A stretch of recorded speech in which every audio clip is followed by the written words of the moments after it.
Hopefully you'll get a little bit out of my discussion today. For those that have met me, they probably have a little bit of context in which to put my comments.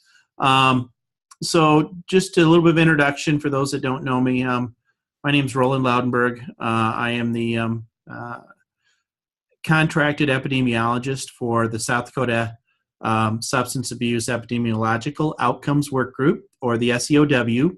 I know that's a big mouthful. That group was a requirement as part of the Partnerships for Success grant, which is the Center for Substance Abuse Prevention grant that many of you are receiving funds through your coalitions for. That grant's predecessor, called the Strategic Prevention Framework State Incentive Grants. And actually the SEOW preceded all those grants. We was approached to help the state write that contract for the SEOW before we received our SPIF-SIG. And the intent was to build the baseline data of understanding what's happening in our states regarding substance use and abuse, consequences, and consumption patterns. So hence the title for the presentation today. So one of the things I like to do is, and part of this is it's kind of a combination of here's what our state data is, and also hopefully I'll leave you with some ideas about how to begin thinking about data, information, and what the true risk and substance abuse consequences and consumption patterns are within our communities, within our culture, within our state. I like to start off with, okay, that didn't work. Okay, now it's going to work, I hope.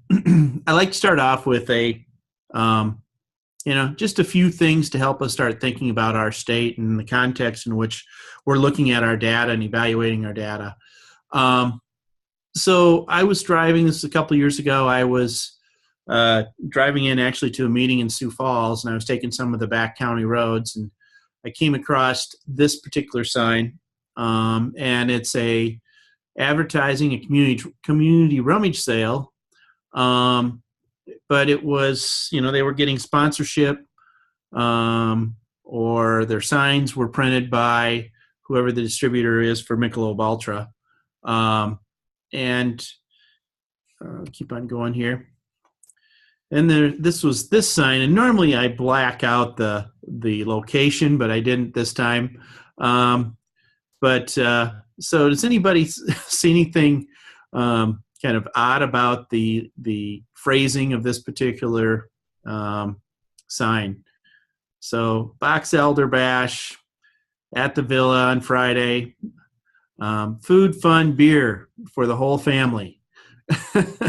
Yeah, absolutely. I see, Casey, it looks like you picked up on it right away. And,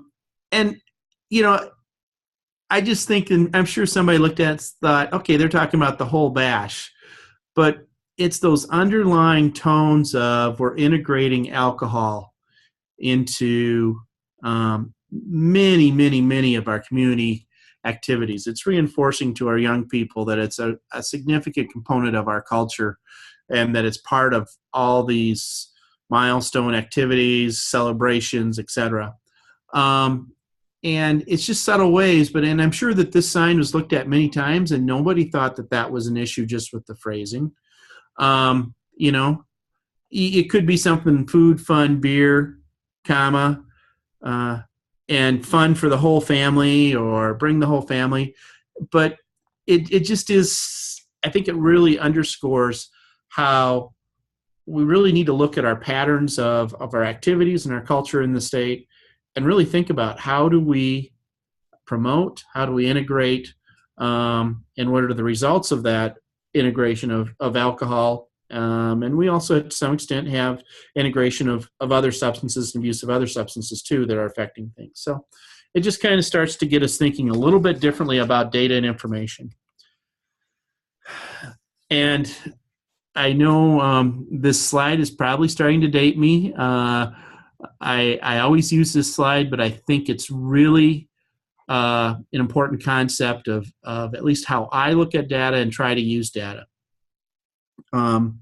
oftentimes our perceptions may not be in alignment with what's happening within reality. And the purpose is of data, the way I look at it, and the way I look at epidemiology and gathering data to help prevention, is to truly understand what is happening within our communities, what's happening within those families within our communities, how are people in our communities interacting in the social context, how are they interacting in their workplace, what are the access points for different substances, what are the risk and protective factors, what's really happening out there.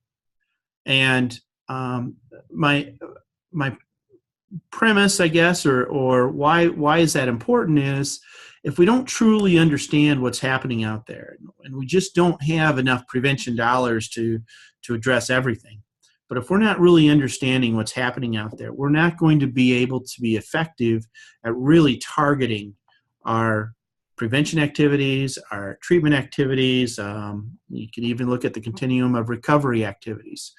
We're not going to be able to truly impact substance use and the impact that substance use and the consequences as a result of substance use are having upon our communities, our families, individuals that we're trying to reach. So I like to use this slide to sort of frame things. So, it's just to kind of get into the weeds a little bit about how to think about data. There are a couple of ways to think about it, and I've put some of this in the beginning slides here for you to think about. So primary purpose is to identification of who, what, where, when, why, and how of a disease. That's epidemiology. And so you want to look at to understand that, and in our context, it is the misuse, abusive use, and addiction to substances that we're really interested in, and even those behaviors that lead to those addictions and those misuses and abuses of substances. So we're looking at the frequency, so how often is this happening, all those kinds of things. What's the impact? What's the consequences of those? And then why? What are the causes or the risk factors that really puts a person at risk for developing or misusing alcohol, or puts a person at risk for addiction, or a person at risk for becoming someone that abuses and misuses pain relievers. You can think of all those things in that context. Okay. So a couple other concepts from epidemiology that I think are important for us to think about is, what is the disease process? So in epidemiology, you look at pre-pathogenesis, and so you've got those that are susceptible. What's the susceptibility of people within our population to develop the disease? And in our case, what are those risk factors that predispose somebody to be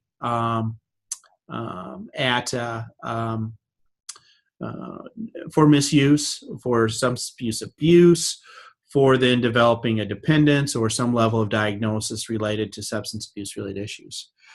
The adaptation component is, sometimes within a disease, people adapt and just live with it.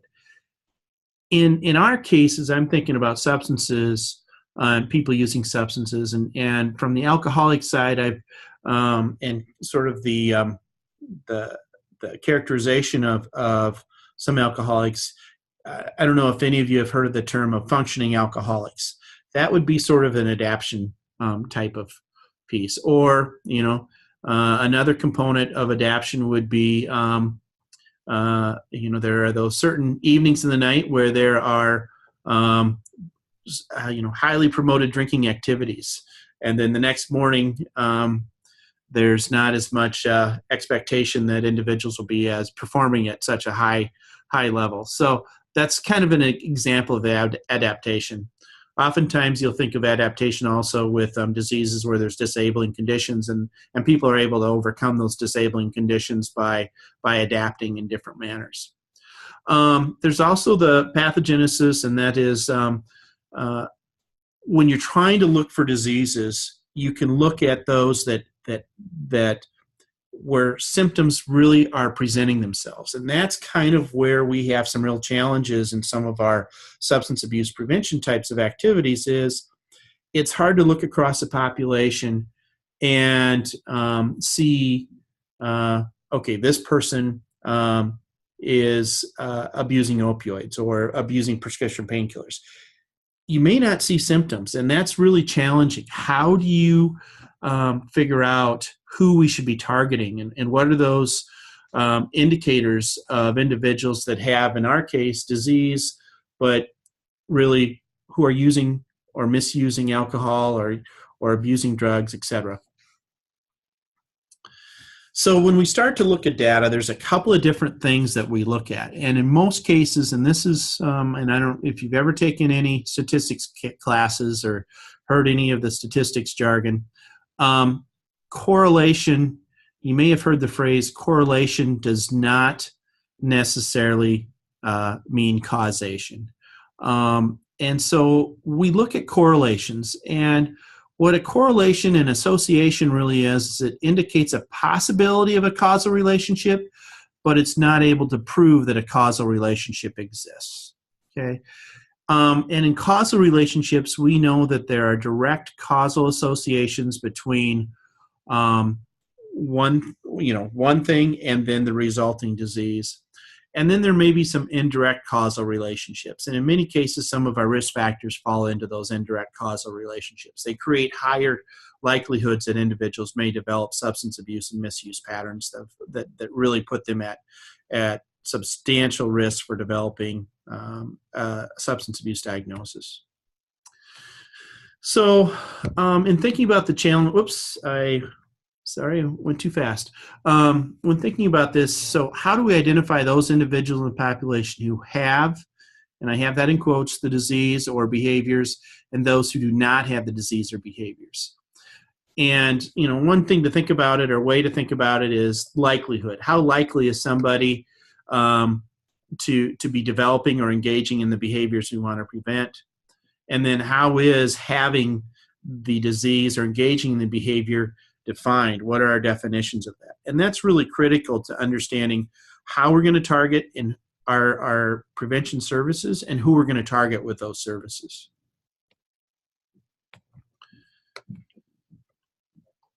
And so we must have some way, and oftentimes it's called screening, but some way of identifying or separating our population into buckets, into groups of those that we're going to be able to target with services.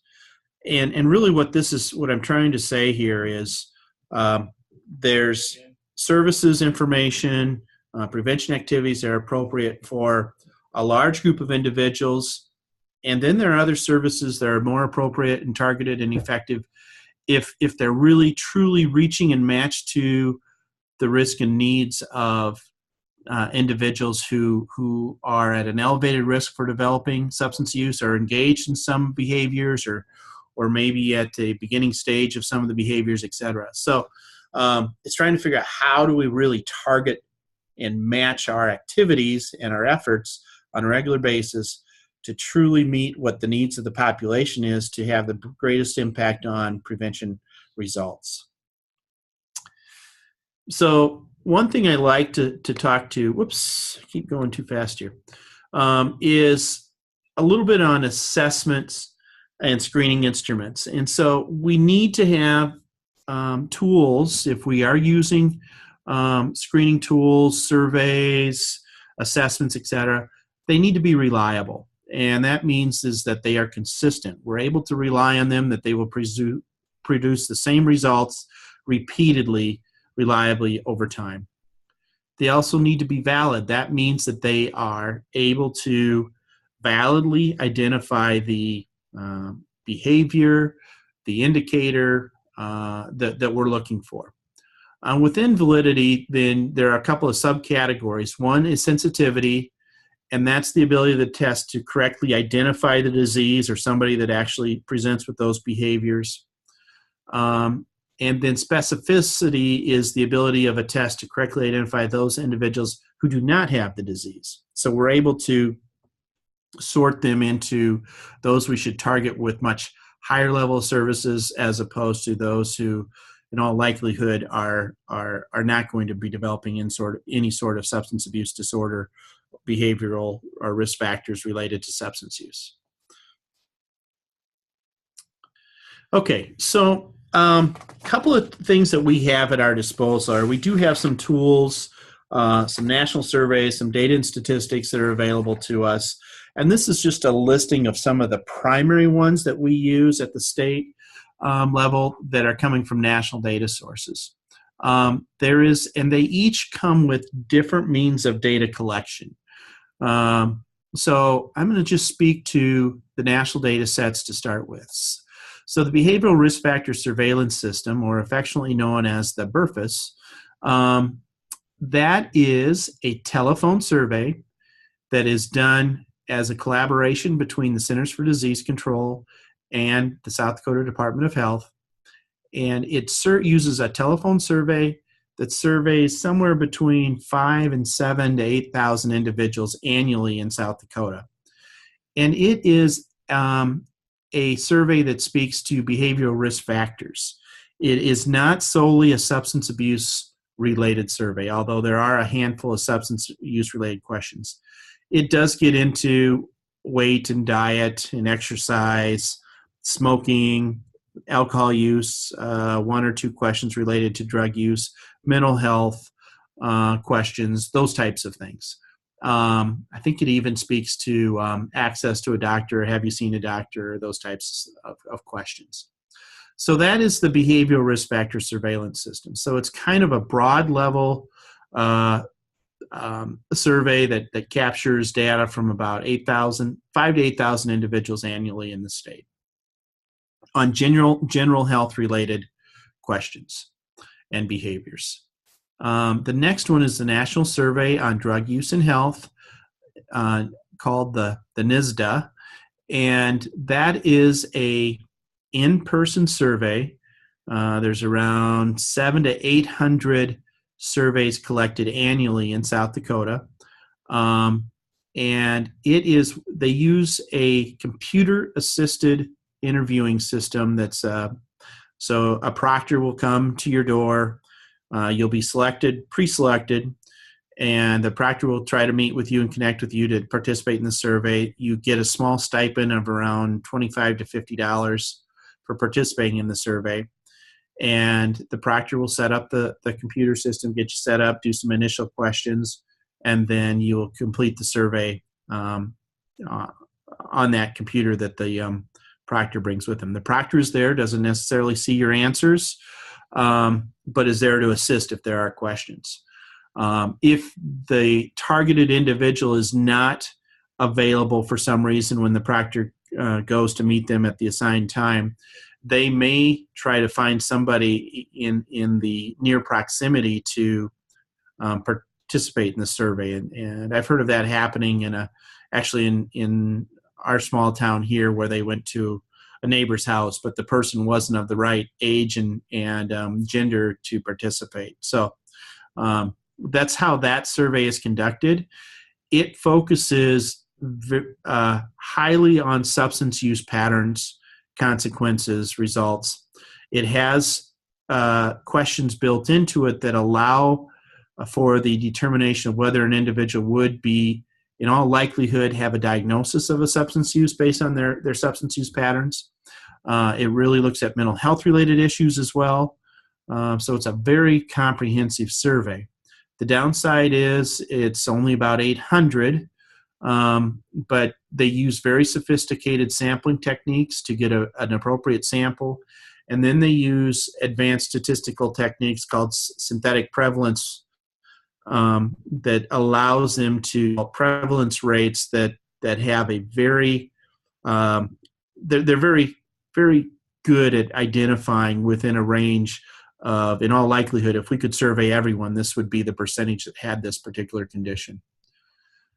The Youth Risk Behavior Survey is for high school students, 9th through 12th grade. It's only available at the state level and nationally. We are not able to break the Youth Risk Behavior Survey down into more details by state, or I'm sorry, by communities or regions within our state. You can only get it at the state level. It's a survey of health behaviors among our high school students, including diet, nutrition, exercise, mental health, suicide ideation questions, and substance use related questions. This survey is conducted every 2 years. Last available data is for 2015. There were some challenges in collecting the 2015 data, but with some additional sampling and data collection, the South Dakota Department of Health and the Centers for Disease Control were able to get enough records or samples into the survey that there was a valid survey year. That was not the case for 2017, and so South Dakota does not have a data point for the Youth Risk Behavior Survey at this time for the 2017 data. We just did not, we were unable to collect enough sufficient data to be able to report into the system and have data points. I'm going to just back up to the National Survey on Drug Use and Health. That is conducted and overseen by the Substance Abuse and Mental Health Services Administration, SAMHSA, and within SAMHSA is the Center for Substance Abuse Prevention. So just that relationship of why that is so focused on substance abuse and mental health issues is because it's coming from that agency, where the BRFIS and the Youth Risk Behavior Survey, those are coming through the Centers for Disease Control through our state health department in the state. And that is why they are a broader health-related survey, because they're not only interested in substance use, they're interested in other healthy behaviors such as exercise and nutrition and those types of things.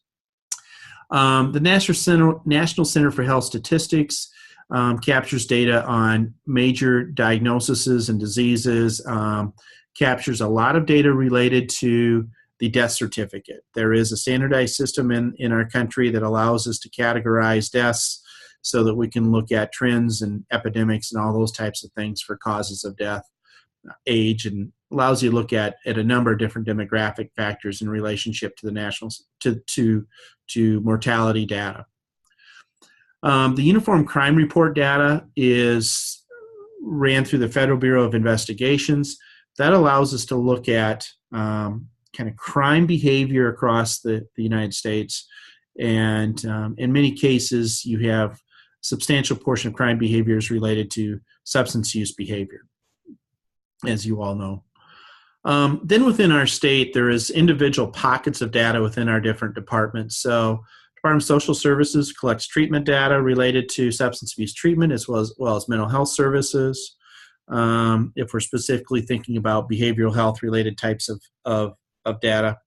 Department of Public Safety has data related to impaired driving, crash statistics, and DUIs and that type of data. Department of Health, they have lots of health related data, and as you'll see as I get into it in a little bit here, much of it you can track back to high contribution of substance in correlation with substance use as well. Department of Education has their education and their school related data, and then they also are a collaborator in the Youth Risk Behavior Survey. Our unified judicial system, we're able to look at crime data as well through that system. And then our Department of Corrections, which is specifically those individuals incarcerated within our state.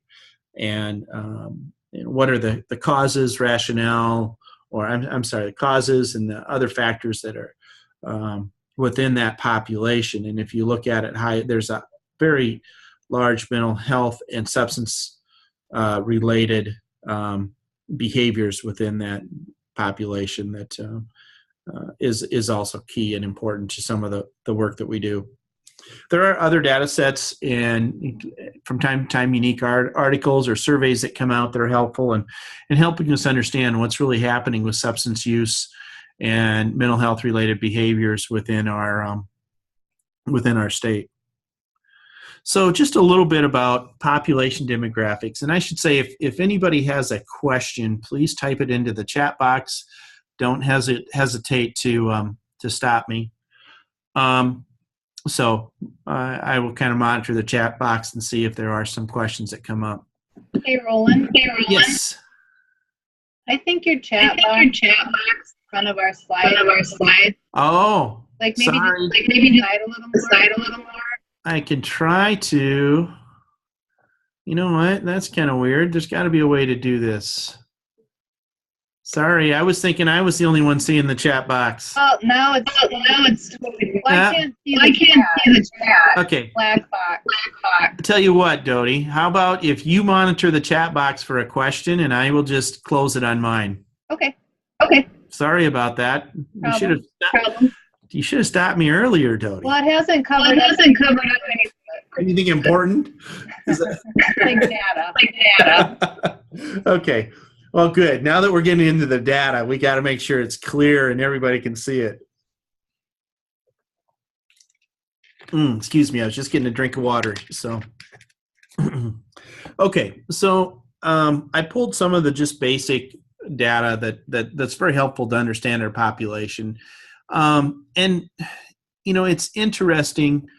I wish I would have had the percentages on here. This comes from the Census Bureau and their estimates of our population by age and by our white population, our American Indian population.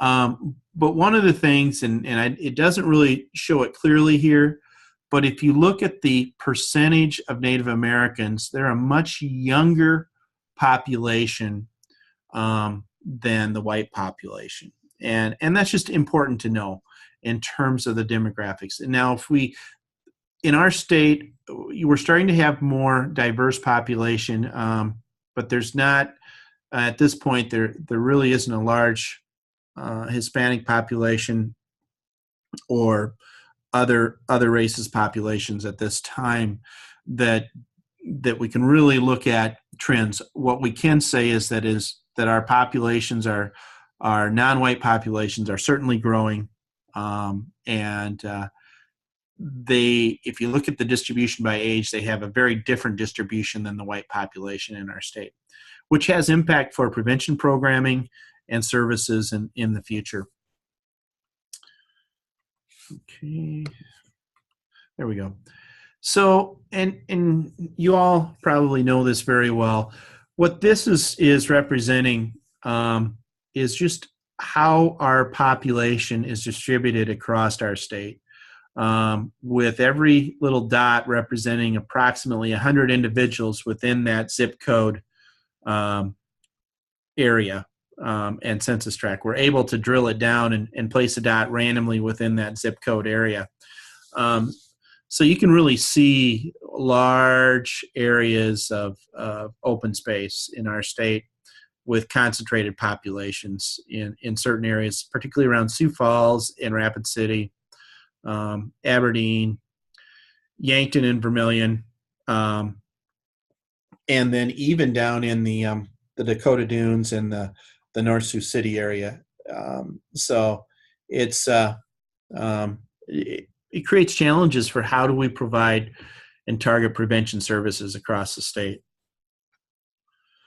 So some general health statistics. So every day in South Dakota, and this comes from 2014, I was trying to find some updated data, and the way the health department reports information out, it's not as easy to pull this out. So this is a little bit dated, but my main point is as we look at these things that happen in South Dakota, in all the ones that I have the little yellow triangle by, there is research and studies that have links between alcohol or drug use or mental health related issues and that particular indicator. And if you look at each of those issues, there is many of those have relationships to correlations to substance use related patterns within our population. This might be a little bit difficult to read, but I think you have handouts and you can probably look at it. This is the top 10 leading causes of death by gender in our state. And it also provides a little bit of the numbers so you can get a pretty good idea. So heart disease is the leading cause of death in our state, followed by cancer, and then the third highest cause is accidents, and followed by Alzheimer's, and then you have chronic lower respiratory disease, et cetera, et cetera. If you were to go through, I think you could find to almost every one of those, is a link between mental health or substance use related patterns and some, I'm not saying all, but some of the diseases within that category of disease. And so I guess it really is trying to think about substance use and substance use related behaviors and their integration or link to general health and healthy behaviors within our state. Many times and even we're siloed a little bit in the way we provide our treatment. We're getting a little bit better at that. But oftentimes when you go into for a health checkup, the doctor will look at your heart rate and many other things, and your diet and your weight and all kinds of things. And we'll say, well, maybe you should, be cutting back on your caloric intake, try to eat healthier, lower your blood sugars, lower your blood pressure, etc. But the conversation isn't as easy and doesn't come about as easily as to, well, maybe you ought to reduce your alcohol consumption as well. Or how are you feeling in regards to your mental health? Those conversations aren't as necessarily as common or as easy for our clinical practitioners to have as the other questions that may be thought of as more directly related to your health. And so I guess my point in some of this is, if you look at the data, there's a very strong link between substance use related behaviors, mental health related issues and concerns, and the leading causes of death within our state. If you take those leading causes of death and you look at one of my favorite acronyms, the YPL, which is years of potential life lost,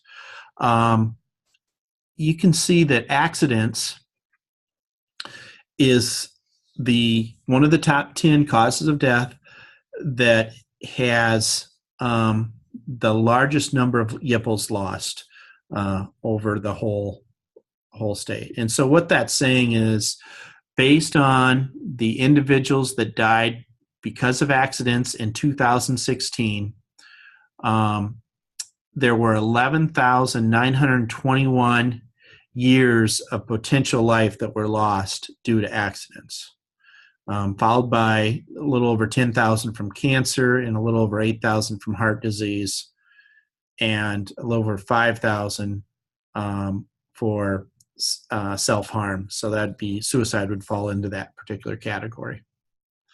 And if you look at those, those top four, I'm not even going to get into chronic liver disease, et cetera, but if you look at those top four, we certainly know there's a high correlation of substance use related to accidents. We know that there's a very strong correlation between substance use and some cancers. And then heart disease as well. We know that there's strong correlation, and there's a very high correlation with mental health and substance use related to self-injury as well. And those are substantial numbers of years of potential life lost or YPLs lost as a result of those deaths. Okay. Now to start getting into some indicators specific to our alcohol consumption patterns in the state. This might be a little bit difficult to read, but this is a national data source pulls this data annually based on the amount of alcohol sales in each state. And South Dakota, you can kind of see us. We go out to 2016, we had about 3.2 gallons of absolute ethanol per capita for individuals age 21 and older was consumed annually. So what this is saying is that the average for every person in South Dakota that's age 21 and older, there was about 3.2 gallons of absolute ethanol consumed. So what that means is, if you think about, a beer has about 4% alcohol in it. So a 12-ounce beer, if you looked at the amount of alcohol in it, it would be somewhere around, my math in my head's not working right now, but it'd be a few ounces. Were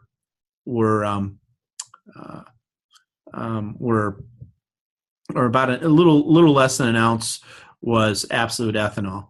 Well, essentially, if you were to compute this out, it'd be a little over 600 12-ounce cans of beer would equate to 3.2 gallons of ethanol per capita. And that equates to a little over a 12-pack a week per individual over the age of 21. Now, all of our alcohol isn't consumed in the form of beer. I mean, it's you also have the hard liquor, spirits, and you have wine. But for the most part, the largest proportion for our state is in beer. Excuse me. North Dakota has a higher rate, about 3.7. Montana about 3.5. Then South Dakota about 3.2, 3.3. Minnesota about 3.1 or 2. Wyoming around 3.1, I guess. Iowa down about 2.8, 2.7. And the U.S. average is about 2.6, 2.7. So there's quite a bit of difference in a higher volume consumed here in our state. When you look at that, the real message is not everybody is consuming that much alcohol. It is, there's about 50 to 60% of our individuals report drinking at least once in the last 30 days. And so you have a high proportion of that amount of alcohol is being consumed by a very select group of individuals, and not, it's not rampant across all of our population. It's those that are in the binge drinking categories, which is about 20%, 24% or so. And so that accounts for the majority of it. If we look at our DUI levels, our DUI first, we were able to bring down, but now we're starting to see them starting to creep back up. That's the tallest bar. Those are individuals that are arrested for driving under the influence charge. And then the DUI-2s have remained relatively stable, just under about 2,000 for the last few years annually. And our DUI-3s have remained just under about 3,000 annually. But we have seen a jump back up in our DUI statistics in terms of the numbers. You can see how it trended down for a little while, and then it stabilized, and now it's starting to move back up. This data set, it's a study done out of the Albany, New York, and it hasn't been updated since 2012, but what they do is they look at the national crime data, and they have algorithms that allow them to look at those with the highest number of arrests related to alcohol. And South Dakota and North Dakota has been in the years like 2009, 8, 9, 10, 11, and 12, South Dakota and North Dakota were the two states with the highest number of arrests that were alcohol-related offenses.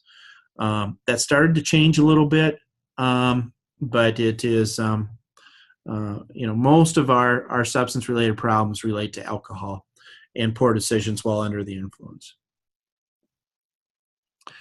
If we then start to look at some of the highway safety data, alcohol-related fatal crashes compared to non-crashes. So on the bottom is the number of alcohol fatal crashes, and on the top is the non-fatal crashes.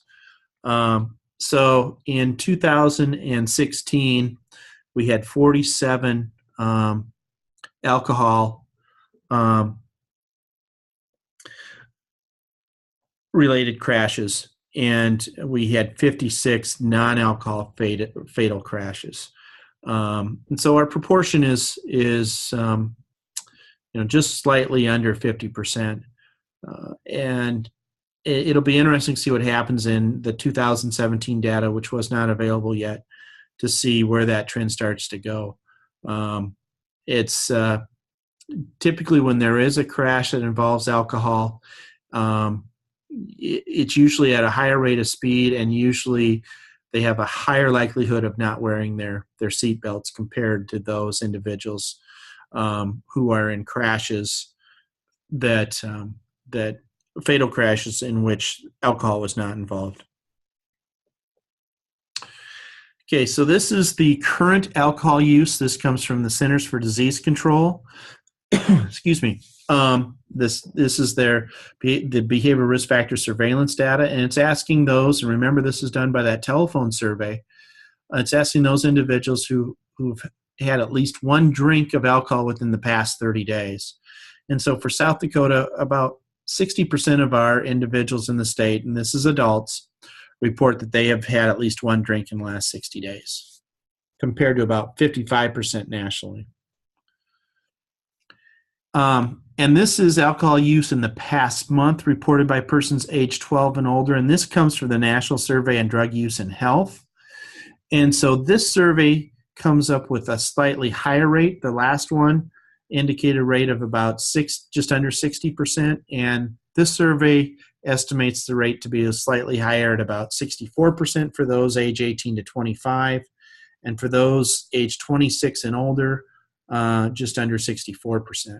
So just slightly higher, but still fairly similar, and sort of the about 6 to 7 percentage points above the national average.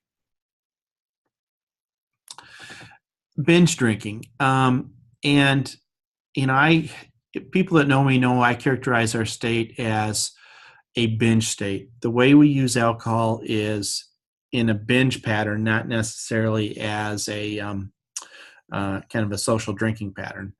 Some may call binging social drinking, but I refer to it more as, when we go out to drink as a whole, we generally have as a population, have 4 or 5 beers or more at a time.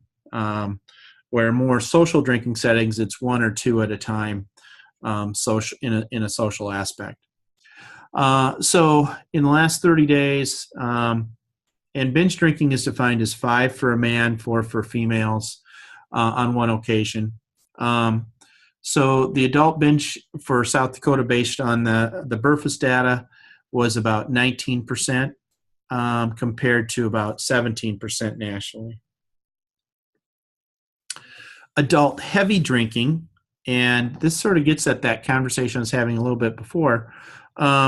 This is it's looking at number of drinks consumed per week, and where the U.S. crude rate for heavy drinking is about 6.5%, compared to about 5.5% for South Dakota, and that is, that's where it gets to my comments about binge drinking. Nationally, people drink more drinks, but on a regular basis. They'll drink 1 or 2 drinks on a regular basis, where in South Dakota we don't do that as often. Percent of alcohol dependence in past year by age group. And this is based on the National Survey on Drug Use and Health, where they're able to really tease out that look at diagnosis. If somebody would have a high likelihood of a diagnosis for substance use. And we have about 6% of our 18 to 25-year-olds fall in that category, where a little over 3% of our individuals 26 and older fall in that particular category. So it's a little bit higher than a national average, but less than a percentage points higher. But it does show a substantial portion of our population that really is drinking at a very harmful and risky level. A little bit of data now from the Youth Risk Behavior Survey. This is, again, high school students in our state. And one of the things that's really important about this particular slide, and this is asking for this question and indicators about use of alcohol in the last 30 days. And if you can look back to the late 90s, and you can see we had rates around 60% of our high school students reporting having used alcohol in the last 30 days. And about that time, there has been numerous campaigns, numerous efforts over the years, but a concentrated effort that identified high school drinking as a serious issue. And so there was substantial efforts have been put into it in our state and across the nation to really look at drinking within our high school populations and our youth populations and try to bring that down. And we have had good success. We've gone from about 60% around 1990 to 28% in 2015, so a drop of about 30 percentage points. In 2013 and 15 are the first 2 years in which the data was around where we were substantially below the national average and kind of maintained being below the national average. About 2005 to 7, and maybe a little bit before 2005, there were a number of high-profile youth that were accidents that were alcohol involved. And I think in that 1 year, and I don't remember the exact year, I think there were 14 or 15 youth killed in the spring of the year around prom time and graduation time. And there was a lot of messaging, a lot of attention placed on it. And we did see quite a substantial drop from that time period forward as we looked at 30-day alcohol use.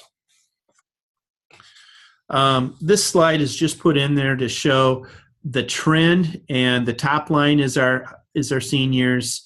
The next line is the juniors, and then the sophomores and freshmen. But the intent of this graph is it's pretty small on your screen and pretty small on your slides, your handouts. It's to show that the trend in decrease happened across all grade levels. It just didn't happen for our freshmen. It didn't just happen for our seniors. All of our, whether you break it out by freshmen, sophomores, juniors, or seniors, we see that decreasing trend from the 1990s all the way through 2015. Another indicator is binge drinking among our high school students, and that follows the same pattern. The thing that was different about this is in the late 90s, we binged at a very high rate compared to our peers at the national level.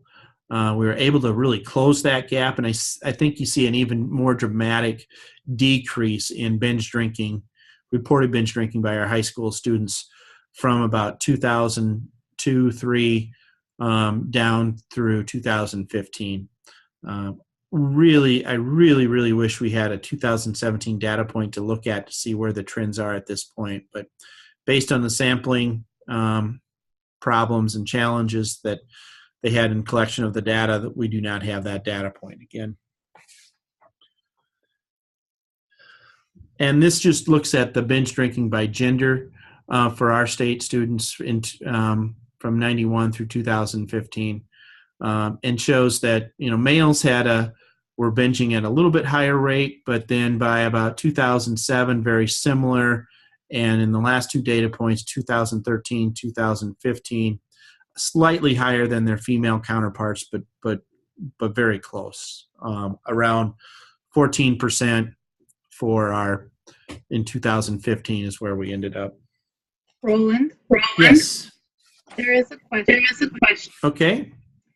It says, when you say dependent, do you mean they have a diagnosis? Okay. Or there is more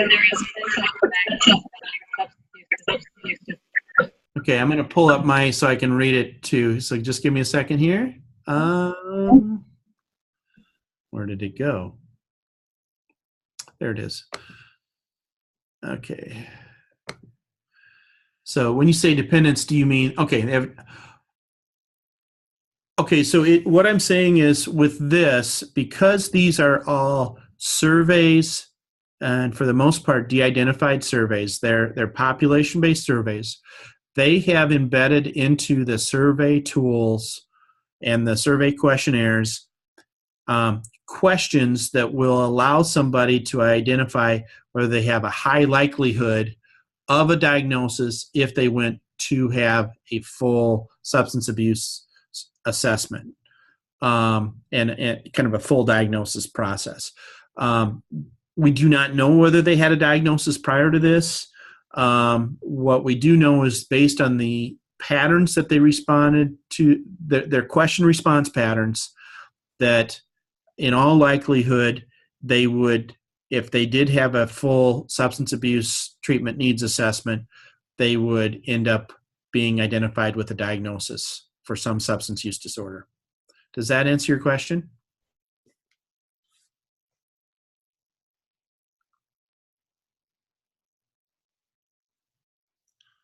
Great. Thank you for the question. That's a very good and very good question, because that is often misunderstood. And I'm going to just divert for a little bit from the slides just to talk about that, because it brings up a big issue that's really critical to know and understand in regards to data. It's very important to know the population that the data is speaking about. All of the data I have been showing you so far is our general state population data. It's what's happening within our high school students across the state.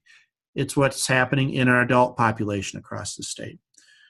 It's not just in individuals that have been diagnosed or individuals that received treatment or individuals that had a DUI.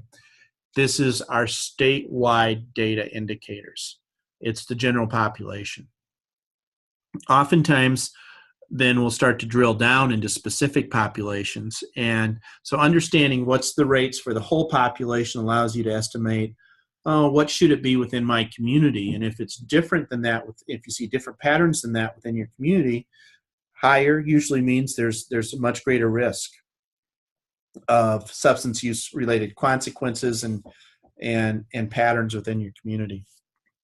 So it's always important to understand who we're talking about and why and what the population is that we're speaking towards. Okay. All right, I'm going to close my chat box again. Okay. Another indicator that's often followed and looked at, and you have to really be careful with this one because it's hard to change. And this is trends in those individuals that ever had a drink before the age of 13 years of age. And we have been able to decrease the percentage of individuals that report having a drink before age 13. And we did pop back up a little bit in 2015, but you can see while we decreased the 30-day use rate as well as the binge rate in our high school students, we also decreased the age at which they first started to drink alcohol or report starting to drink alcohol. Now, why do I say that it's hard to change? This is a measure that if you're selecting a targeted population and you're not starting to work with kids before they turn 12 years of age, it's not an indicator that you can change. Say you're only working with kids or targeting kids in the high school grades. This isn't an indicator that you can change. It's more of a risk factor to consider that's a problem within your population you're trying to target, but you're not going to be able to focus on changing the percentage of individuals that started to drink before the age of 12 if you're only focusing on high school students. And so that's, I'm not saying it's not an important indicator. It's just one of those things that, okay, if we really want to use this as an indicator that we're going to change, then we need to start our programming in the grade school time period as opposed to the middle school or high school time period. All right, we're going to switch over to marijuana for a little bit here. So marijuana use, this comes from the National Survey on Drug Use and Health. We're slightly below the national average with our marijuana use. And I think a lot of this points to legalization of marijuana and medical marijuana across the states. And as you know, it'll be interesting to see what happens with that in our state over the next few years. I know it's going to be a continued issue. I don't know if it's going to be on the ballot this year. I don't think it is, based on some conversations I had, but I don't anticipate that this is. I anticipate that in the future we'll start to hear more about it again and again over time. So the good news is we're below the national average, but we're not substantially below the national average, particularly in our those age 26 and above.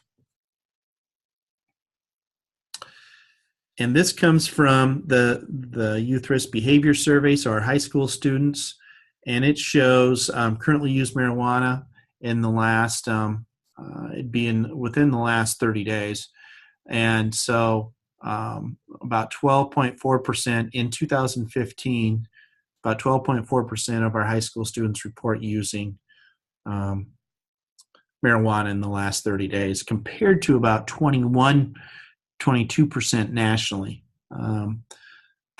Thankfully, that's we're below the national average, but still, I believe that 12% is a pretty high percentage of our high school students still using marijuana.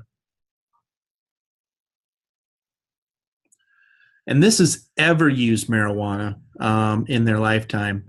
And again, we're below the national average, but we still have 25% of our students, high school students in 2015, reporting that they had used marijuana at some point in their life. And so that's a pretty large chunk. Illicit drug use in the past year, and this is disorders, illicit drug use disorder, and this is where there would be some sort of disorder diagnosis. And the interesting thing to me about this particular slide is that our 18 to 25-year-olds are a little bit above the national average, a little over a percentage point above the national average, where those individuals age 26 and above and those individuals age 12 to 17 are lower than the national average. So it doesn't speak to what substance, but it does speak to some illicit substance, and that would lead to a disorder diagnosis. And this is current use of illicit drugs, including marijuana, and we're below the national average on everything, but we have 20% of our 18 to 25-year-olds that have reported using illicit drugs in the last 30 days. We've heard a lot about methamphetamine treatment admissions. I do not have the 2017 data point, but we did, and many of you may remember or recall that we had a meth peak back in 2005 time period, and there was a lot of effort put into dealing with meth-related issues. Kind of had pushed it down, and then we saw a steady climb back up. And this is individuals that have been admitted into treatment within our treatment program supported by the Department of Social Services with methamphetamine as the primary drug that they are being admitted for. So we are at 1,432 in 2016. If we look at this compared to the national average, and then I'll show the bordering states in a little bit. South Dakota is the top line, the United States is the bottom line, and this is admissions per 100,000 population of individuals. And so you can see where South Dakota is. So we're certainly above the national average when we put it on the same scale. But these are our bordering states of Montana, Wyoming, Nebraska, Iowa, Minnesota. And you see with our bordering states, all of them had a very similar pattern. I mean, the scope may have been different, but they all had an uptick around 2005, a decrease from about 2006 down through about 2009, 10, and then you start to see a slow pattern a slow increase for all of them as it came back up, except for there's one state that started to show a bit of a decrease in 14 and 15. And with the color distinctions, I can't tell you what that one is right now, but we had one state where it had a little bit of an opposite effect. But I like to look at our neighboring bordering states to see whether something is happening unique to South Dakota, or is it something that trends that are being seen generally within our region. And for the most part, many of the patterns of substance use are seen as trends that are fairly common within our bordering states as well. This is the youth that have reported ever using methamphetamines in our high school students. And we have about little under 4% of individuals reported using methamphetamine in 2015. Another issue that's really starting to hit us now, and we're starting to see a little bit of it, is opioid addiction. And so this looks at the total number of treatment admissions for opioid as the primary drug. And so you can see for 2015, we had 440 admissions with opioids as the primary drug. And this is within those individuals that are seeking treatment through the treatment program supported by the Department of Social Services. This would not necessarily include individual private treatment programs somewhere. But it does include the majority of folks are receiving, or a large proportion of the folks receiving treatment within our state. But what often you see within the opioid addiction is that once an individual is using opioids and it becomes harder and harder for them to obtain, you'll see where they may switch to heroin. And we did see that a little bit of an increase, but I don't have the 2016 or 17 data yet. So that's something we'll continue to monitor to see whether or not there are changes within the proportions of individuals with heroin as their primary drug of choice compared to prescription opioids. And this is, again, comparing it to our neighboring states and nationally, and very similar trends from our bordering states as well. When we look at the Youth Risk Behavior Survey, about 13% of our youth in 2015 report that they had used a prescription drug without a doctor's prescription sometime in their life. This just shows the opioid trends when you look at hospital admissions and emergency department visits. South Dakota looked at a substantial percentage change, but when we compare our rates per 100,000, we are still substantially below the national average. But it is, it just is another indicator and shows an increase in opioid-related hospital and emergency department visits and inpatient stays.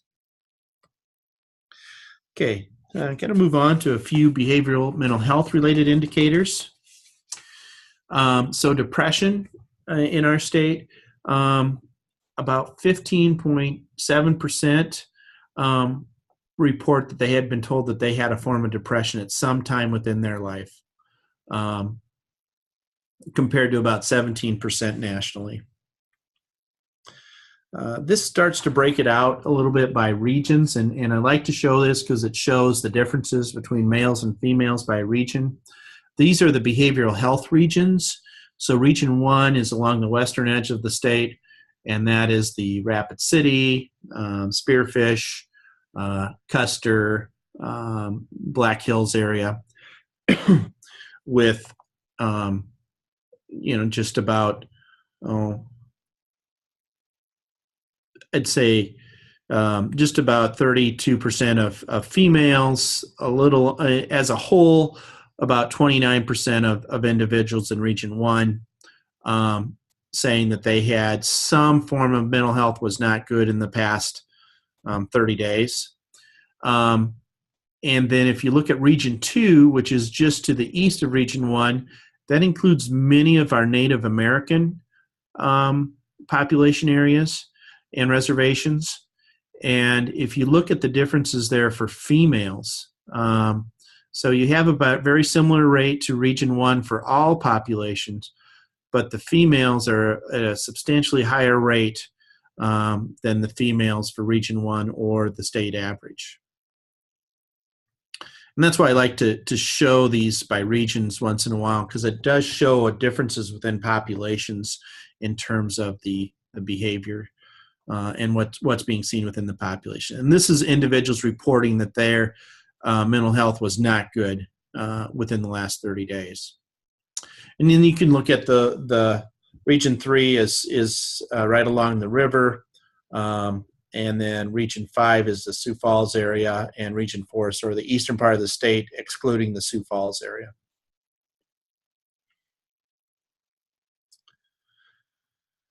And this does the same thing, but it throws in there the age groups. And in particular, you see the age groups of 35 to 44 sometimes being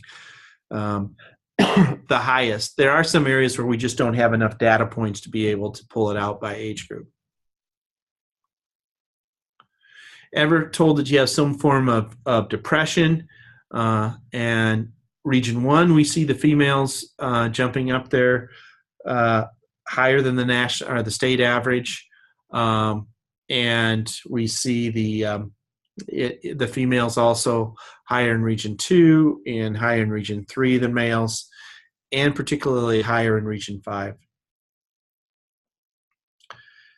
This is trend and felt sad or hopeless among our youth. This is the Youth Risk Behavior Survey again, with about 35% of females reporting felt sad or hopeless, and 16% of males reporting that they had felt sad or hopeless. And now a little bit on some of the suicide data and trends. This is through 2016, kind of what our rates had been for suicide. You can see South Dakota is above the national average, but we're below Montana and Wyoming rates. But the trend has been up across the United States as a whole and in our neighboring and bordering states. This slide's a little bit dated, but the Department of Health has not produced this similar type of data since this one came out. But I think it's pretty important to share. You know, in 2013, there were 152 suicides within the state, but there were also 1,073 attempts within the state that were documented attempts. And that comes from some of the data analyzed from the hospital discharge data set by the Department of Health analyzed. There is a monograph that's been updated regarding suicide that our state epidemiologist at the time, Dr. Lon Keitlinger, had spearheaded along with a number of other professionals within the department. And it is available on their website. And this is what I think is an important slide to look at. It looks at the suicide death rates by race for South Dakota from 2004 through 2015, with sort of the turquoise lighter blue color being Native Americans and the dark blue color being other, and the darkest line being our white population. And in 2015, the rate of suicide among our white population was around 15.8 per 100,000, compared to a rate of 64.6 per 100,000 for Native Americans. And so it is a quite an alarming difference between the two races there in terms of the rate of suicide. And you also see substantially higher rates for our other races as well. This takes that slide a little bit further and starts to look at it by age of individual that committed suicide. And what they did is they combined all the data from 2004 through 2015 to do this analysis, just so that they had enough data points to be able to conduct it. The dotted line are American Indians, and the more solid line is the white population. And the axis at the bottom is age in years. And so and in that 2004 to 2015 timeframe, there were 299 Native Americans that committed suicide and 1,230 white individuals that committed suicide in that time frame. And when you look at the percent of individuals that committed suicide by age, you can see that there are a larger percentage of younger Native Americans compared to white individuals committed suicide. So younger Native Americans are committing suicide. Well, for the white population, it kind of reaches a threshold of around 2%, 3% around age 23. And, if you can draw a line through it, you can see that it's 23 through about 55 or so it's pretty stable at about 2% of the suicides are in that population range, all the way across there. So younger Native Americans are committing suicide, while the white population is more of the middle age to later middle age. I don't know what you call the 40s and 50s, but are individuals that are in that group that are committing suicide. So kind of a different dynamics within the two different populations. This slide has not been updated. I have another one that we'll share with you, but this is the number of suicides and suicide attempts by method. So for females, for those that committed suicide, about just under 40% was by poisoning, and 22% by firearms, and about 33% by hanging. Where when you move to those females with attempts, and attempts did not result in a suicide, you had about 85% of the attempts were by poisoning. Then if you look at the males, you see a slightly different pattern. So males with suicide, you had 11% by poisoning, 52% by firearms, and 32% by hanging. And by males for attempts, you see 75% in the poisoning category. One thing I always point out is males tend to use more lethal means or more firearms compared to females, which everybody would probably expect, but just kind of shows a little bit of difference there. This is the updated data. It's a little bit different than that, but this just looks at completed suicides, and it looks at it by age group and the mode. And you can kind of see that firearms has the largest number, hanging, followed by hanging, and then poisoning over that time period of 2004 through 2015. And this is important to kind of understand when you start looking at suicide prevention and means restriction and all those types of things. This looks at the same data by males and females, and by race as well. So you can kind of tease through that and look at it at different times. Some of our surveys have, and this comes from the National Survey on Drug Use and Health, have questions embedded into it regarding suicide ideation or suicidal thoughts. And so the National Survey on Drug Use and Health has a question on it related to serious thoughts related to suicide in the past year, and they're able to break it out by age group, and we're able to tease it down by the regions. And so we had about, on average, we have just under 8% of our 18 to 25-year-olds report having serious thoughts of suicides, while about 3% of our 26 and older report having serious thoughts of suicide on a whole. Region 2 for our 18 to 25-year-olds is a higher region. in the state, which would be expected, and for Region 1 and Region 5 are our highest regions for those over the age of 26. Our youth, in terms of trends in seriously considering attempting suicide, about 16% of South Dakota youth report having, seriously considering suicide in the last year, compared to about 17% nationally. And another question that's asked is actually made a plan, and you have a higher percentage of females that have made a plan about how they would commit suicide as opposed to males. Okay, so just a little bit on opioids and misuse and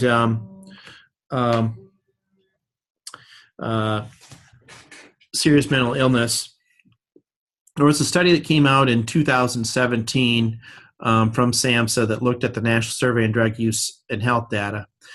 And based on that, they're able to identify individuals that report having serious mental illness in the last year, reporting having serious mental illness in the past year, and also those that report misusing painkillers or opioids in the past year.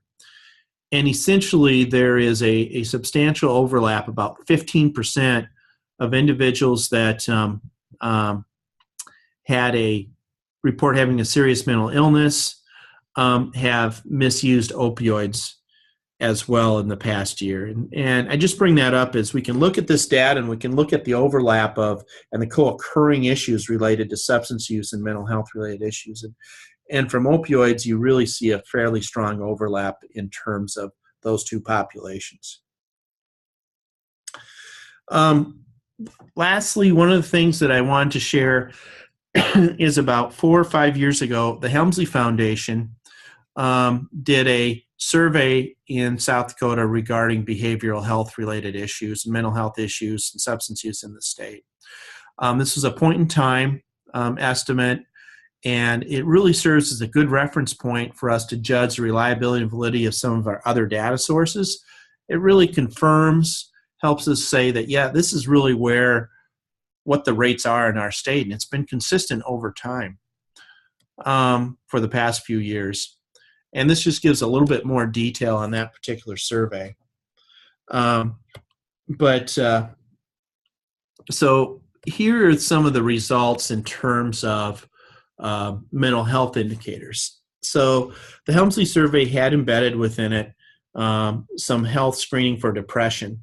And it was a fairly robust screening tool. And based on that, it found about 6% had based on the screen tool, there were signs of depression within that population. This is the general population across the state. And then if you looked at self-report within the Helmsley Foundation, you had about 17%. That compares to fairly closely to what's been found in the Burfus data for 14, 15, and 16, of close to 16% for ever told that they've had a form of depression. And if you look at the National Survey on Drug Use and Health, and if you look at their major depressive episode in the past year, that's just slightly over 6%, which is very similar to the 6% that was reported by the screening within the Helmsley Foundation data. And any mental health illness in the past year from the National Survey on Drug Use and Health was around 18% for the last two data points that we have. So if you just are strictly looking at mental health indicators, if you look at within our population, anybody that's been told that they've had some form of depression in their lifetime, and actually the Burfus looks at the last year, you have about 16%, and that's pretty consistent through two different data sources and over time.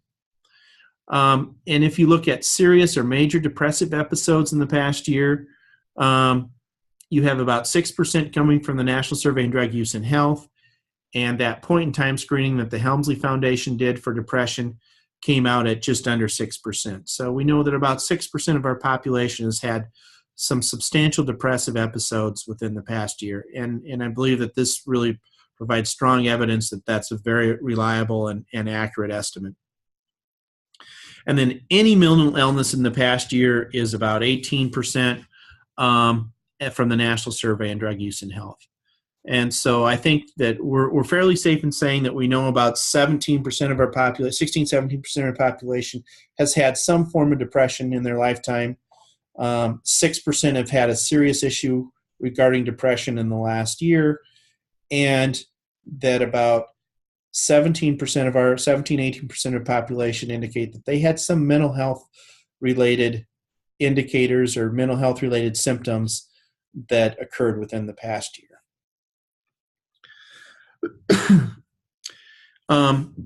There are also the alcohol-related indicators that I was able to pull out.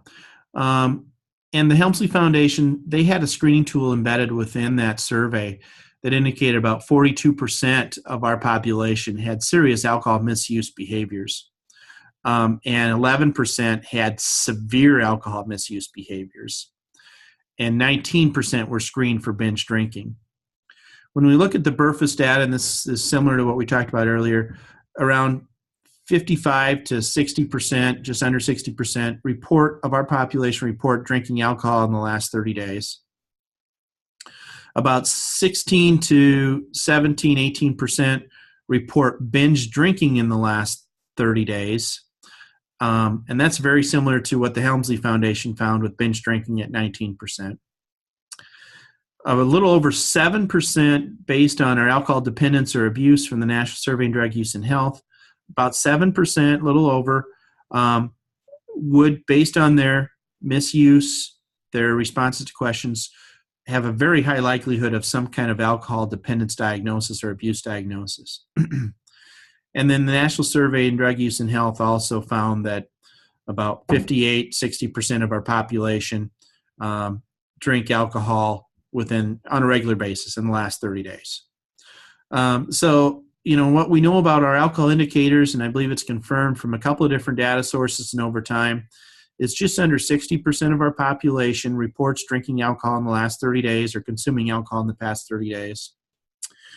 About 18 to 19% of our population report binge drinking in the last month. And about a little over 7% of our population as a whole would have some form of diagnosis of alcohol dependence or alcohol abuse if they went for a full treatment needs assessment, which may be slightly under, because the Helmsley Foundation did find that severe alcohol misuse was at about 11.5%. So about 60% of our population drinks, about 18 to 19% binge drink on a regular basis, and about little over 7% have serious alcohol dependence or abuse-related issues or conditions that could lead to a diagnosis.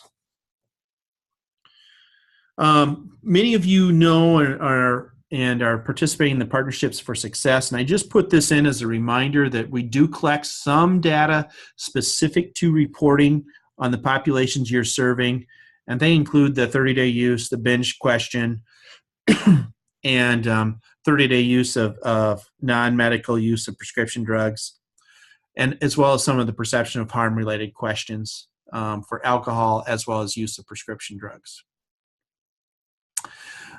I thank you all for your time. I hope it's been helpful. I know sometimes a webinar format is not always the best and most stimulating way to have a conversation about data, but I hope you were each able to pull a couple little tidbits from it that will be useful in your work and inspire you to try to figure out how can we target our prevention programs to make a difference within the populations, because there certainly is the need out there within our population in the state. So I thank you all for your time. I hope I haven't gone over my allotted time, Dodie. If I do, you give me demerits. Actually, I still have another half hour. I do. Well, are there any questions?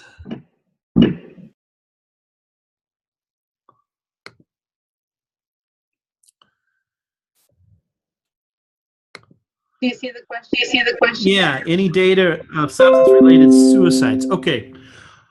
So thank you for that question, Michael. Here's what I can tell you, but I don't have anything recent. When I first started doing this SEOW work, there was data out there nationally that indicated that about 80% of suicides were related to some, they had some form of substance use related to the suicides. It was called what's called an attributable fraction. I have tried to see if that data was available or if there's been any update to that, and I have not been able to find that. And I have not been able to see anything within within our state data that specifically indicates, some of those for individual cases of suicide, whether or not there was alcohol or other drugs were related. We do know that there is a very high correlation of substance use and suicide, but we don't know exactly what it is.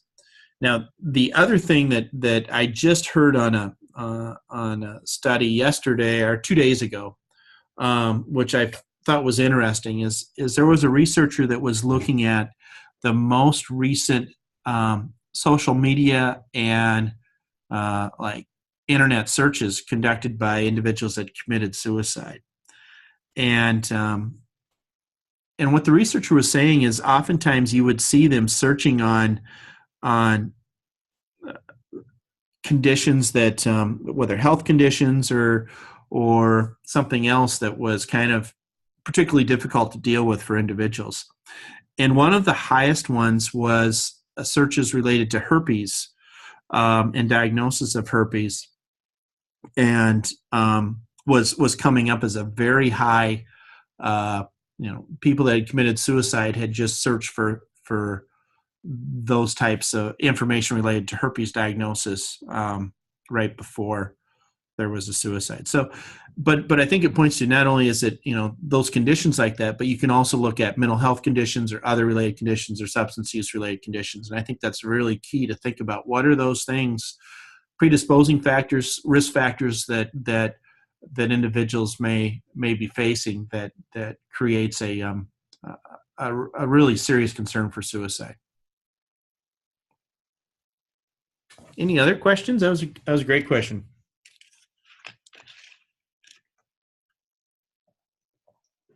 So Roland.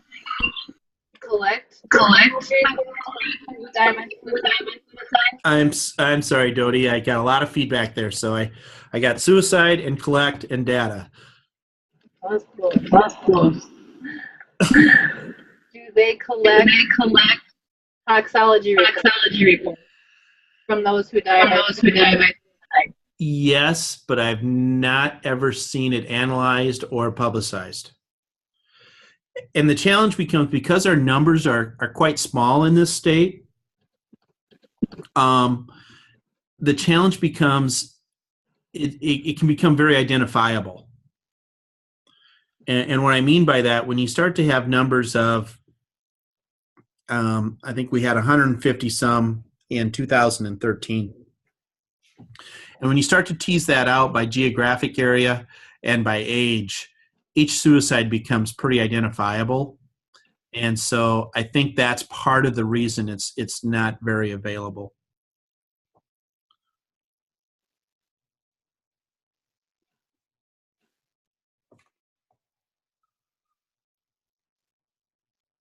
Oh, thanks, Dodie. Sure. I see your response there.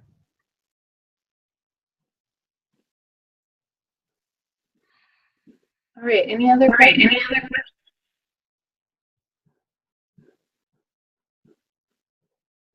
So thank you, Roland. No, thank you. Really appreciate it. And hopefully, like I said, there's one or two things you can take away that will help you in your daily work and help make a difference for the populations you're serving. Thank you. And thank you to all. This is the last webinar. Yay! Congratulations. It's the last one. All right. Thank you all.